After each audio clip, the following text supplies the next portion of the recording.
వందనం కొద్దుమూరు lift irrigation పథకం ద్వారా ఈ ప్రాంతంలో సాగునీరు పారిస్తూ ఆనాడు ఇచ్చిన మాట నిలబెట్టుకున్నామని డిప్యూటీ సీఎం బట్టి విక్రమార్క తెలిపారు.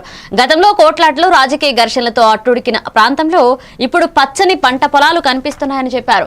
ప్రతి ఎకరానికి సాగునీరు అందించడం ద్వారా రైతులకు భరోసా కల్పించామని, వ్యవసాయం లాభసాటిగా మారుతుందన్నారు.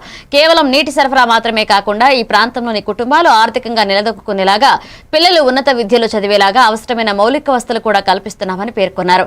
ఈ పథకం వల్ల గ్రామాల రూపురేఖలు మారుతున్నాయని, వలసలు తగ్గి గ్రామీణ జీవనం బలోపేతమవుతుందన్నారు.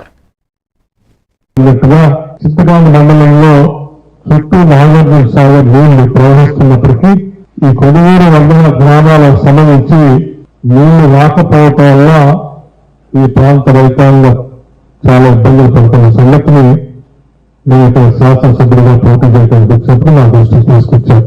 నేను వాళ్ళందరికీ మాట ఇచ్చాను. ఈ గ్రామానికి 2009లో నేను ప్రచారం చేయడానికి వస్తే కొడుగూరులోని వందనం కానీ ఇక్కడ ప్రచార కార్యక్రమాలకి అవకాశం లేదు, మీరు సమయం వృధా చేసుకోవద్దని చెప్పారు. నేను ఆలోచన చేశాను, సమయం వృధా చేసుకోవద్దు అని అంటే వాళ్ళకు కూడా కారణం ఉంటుంది.